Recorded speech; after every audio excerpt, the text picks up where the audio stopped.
Hello everyone, अस्सलाम वालेकुम and welcome back to my channel. I hope कि आप सभी लोग बिल्कुल ठीक हों, खैरियत से हों और बहुत खुश भी हों। तो अल्हम्दुलिल्लाह मैं भी ठीक हूँ।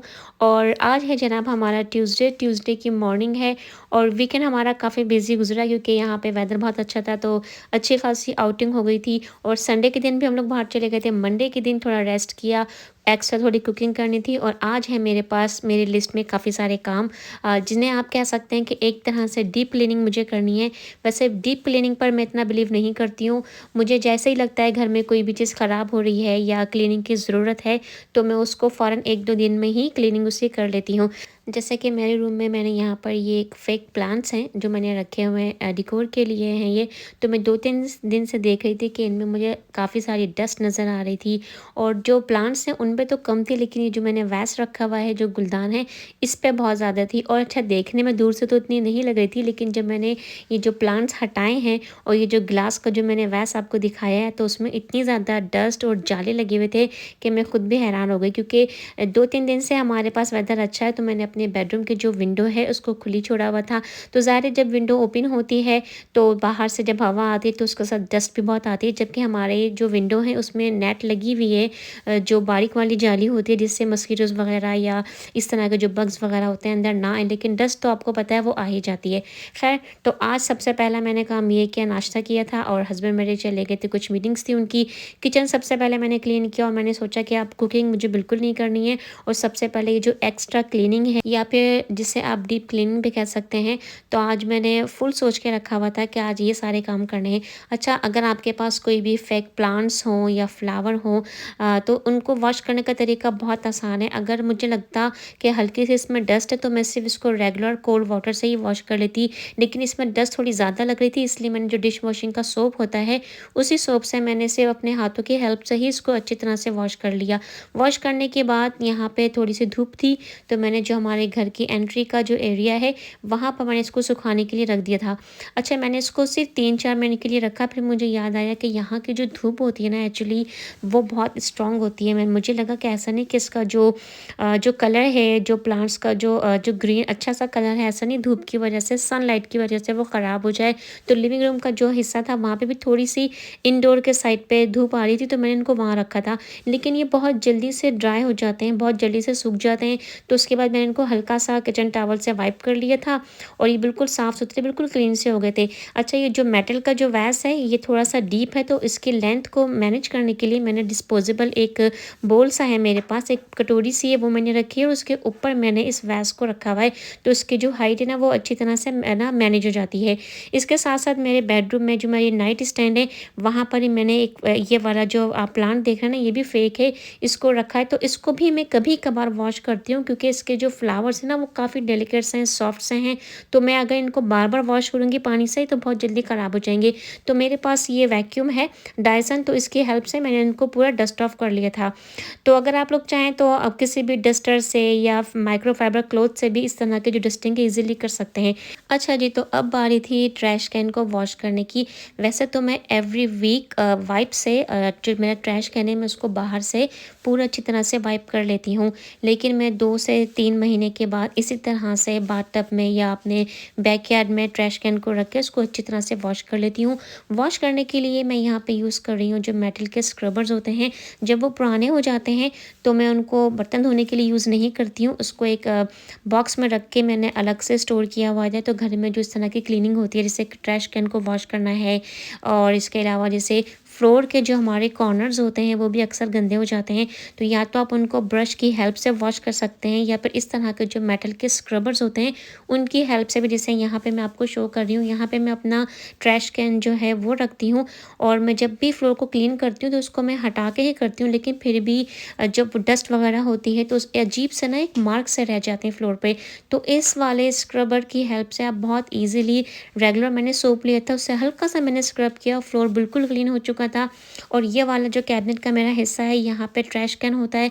तो जितने भी एहतियात से आप ट्रैश कैन में कचरा डालें, ट्रैश डालें, तो थोड़े से जो फूड के पार्टिकल्स हैं या पानी के जो छींटे होते हैं, तो वो हल्के से कैबिनेट्स में लग जाते हैं। तो मैंने उस वाले हिस्से को भी वाइप कर लिया। और फिर जब ट्रैश कैन ड्राई हो गया था, तो मैंने एक कपड़े की हेल्प से उसको भी मैंने अंदर से भी और बाहर के साइड से भी पूरा ड्राई कर लिया था। अच्छा, यहाँ पर मैं आपको बहुत अच्छी टिप दे रही हूँ।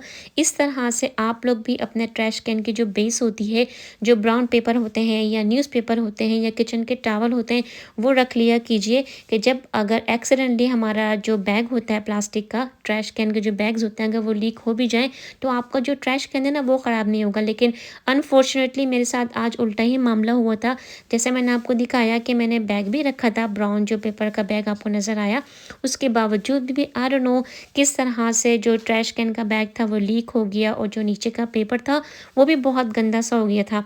खैर, तो ये वाली टिप तो मैंने आपके साथ शेयर करी, ट्रैश कैन भी वॉश हो गया। अब मैं आपको देने जा रही हूँ एक बहुत अच्छी टिप। अगर आप लोग भी अपने घर में इस तरह के क्लीनिंग के लिए, फ्लोर को क्लीन करने के लिए ब्रूम यूज़ करते हैं, तो अक्सर हम लोग अपने ब्रूम को इस तरह से रख देते हैं। तो आप लोग ऐसा मत कीजिए। मैं इसके लिए आपको एक बहुत अच्छी सी टिप बता रही हूँ। ये मैंने न्यूली परचेज़ किया है, तो उसमें स्टिकर लगा हुआ था। सबसे पहले तो आप इसका टैग रिमूव कीजिए। अगर ईज़िली स्टिकर रिमूव नहीं होता तो आप सिंपली इसको पानी से वॉश कर लीजिए, आराम से आपका जो स्टिकर है रिमूव हो जाएगा। हमारे घर में इस तरह से बहुत सारी जो स्ट्रिंग्स होती हैं, शू लेसेस होती हैं, तो मैं अक्सर उन्हें सेव कर लेती हूँ।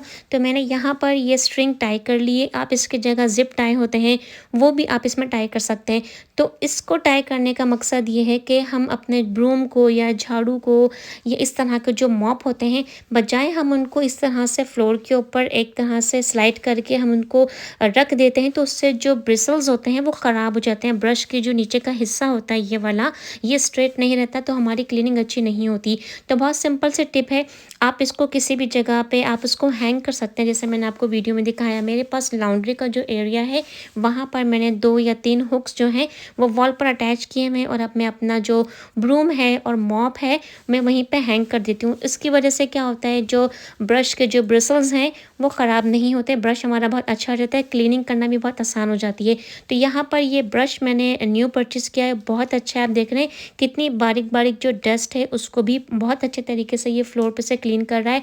तो इसकी जो सबसे बेस्ट पार्ट है जो आपको देखना है, वो आपको ये माइंड में रखना है कि जब भी आप इस तरह से फ्लोर क्लीन करने का ब्रश लें, उसके जो ब्रिसल्स हैं बहुत सॉफ्ट होने चाहिए। तो ब्रूम आप लोग फ्लोर की क्लीनिंग के लिए ऐसा पिक कीजिए कि जिसके जो ब्रिसल्स हैं, जो ब्रश का जो नीचे का हिस्सा होता है बहुत सॉफ्ट हो, ताकि जब भी आप उसको फ्लोर पे यूज़ करेंगे क्लीनिंग के लिए तो आपकी क्लीनिंग बहुत आसानी से हो जाएगी। अगर ब्रश के जो ब्रिसल्स हैं वो हार्ड होंगे तो फ्लोर पर इतनी अच्छी तरीके से सॉफ्टली वो काम नहीं करेगा, तो जो डस्ट होगी वो इतनी आसानी से रिमूव नहीं होगी। इसके साथ-साथ अगर आपने कोई रग्स वगैरह डाले हुए तो वो भी इस ब्रश से आसानी से क्लीन हो जाएँगे। आखिरी काम था जनाब किचन के सिंक को क्लीन करना।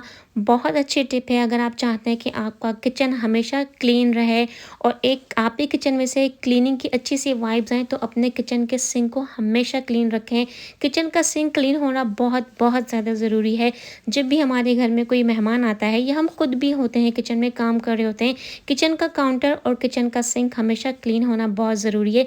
इसको क्लीन करने के लिए मैं बहुत दफ़ा अपने व्लॉग्स में आप लोगों के साथ सिंपल से एक टिप शेयर कर चुकी हूँ। लिक्विड ब्लीच होते हैं जो बहुत स्ट्रॉन्ग होते हैं, आपको कुछ नहीं करना होता है, हल्का सा ब्लीच लीजिए, आप उसको अपने किचन के सिंक में हल्का सा स्प्रेड कर दें, 10 मिनट्स के लिए छोड़ दीजिए, रिंस ऑफ कीजिए, आपका किचन का सिंक बहुत अच्छे तरीके से शाइन करेगा, बहुत क्लीन हो जाएगा। ये सारा काम किया, सारी डीप क्लीनिंग की, और मैं इसी तरह से डीप क्लीनिंग को स्केड्यूल करती हूँ। मैं कभी भी 2-3 मंथ्स के बाद अपनी डीप क्लीनिंग नहीं करती हूँ। जैसा मुझे लगता है कोई चीज़ घर में ख़राब हो रही है, अगर केयर की ज़रूरत है, तो मैं उसी टाइम पे क्लीनिंग करना स्टार्ट कर देती हूँ। तो आप भी इन सारी चीज़ों को फॉलो करेंगे तो आपका घर हमेशा क्लीन रहेगा। घर की सारी डीप क्लीनिंग करने के बाद यहाँ पे अब मैं किचन में दोबारा आ गई थी। खाना बनाना था और मुझे कुछ ऐसी डिश बनानी थी जो सब शौक से खा लें, मुझे बच्चों के लिए सेपरेटली कुछ कुक ना करना पड़े। तो मैंने बनाए थे बीफ के कोफ्ते। अच्छा, बीफ के कोफ्तों की रेसिपी मैंने इंस्टाग्राम के पेज पे अभी रिसेंटली अपलोड की है, और मैं अपने इंस्टाग्राम की जो आईडी है यहाँ पे मेंशन कर दूँगी, पोस्ट कर दूँगी, और मैं आपको बता भी देती हूँ। सिंपल सी आईडी है nazia.razak21। अगर आप लोग चाहते हैं तो मुझे इंस्टाग्राम पे फॉलो कर लीजिएगा। कोफ्तों की रेसिपी भी, फुल रेसिपी भी आपको मेरे इंस्टा के पेज पे वहाँ से मिल जाएगी। तो आज का व्लॉग यहीं पे एंड कर रही हूँ। व्लॉग अच्छा लगा हो तो गाइस व्लॉग को लाइक ज़रूर कीजिएगा, कमेंट ज़रूर कीजिएगा, आपके कमेंट्स पढ़ के मुझे बहुत खुशी होगी। आप लोगों से बहुत जल्द मिलूँगी एक नए व्लॉग में, और अपनी दुआ में मुझे ज़रूर याद रखिएगा। चैनल पर नए हैं तो सब्सक्राइब ज़रूर कीजिएगा। अल्लाह हाफ़िज़।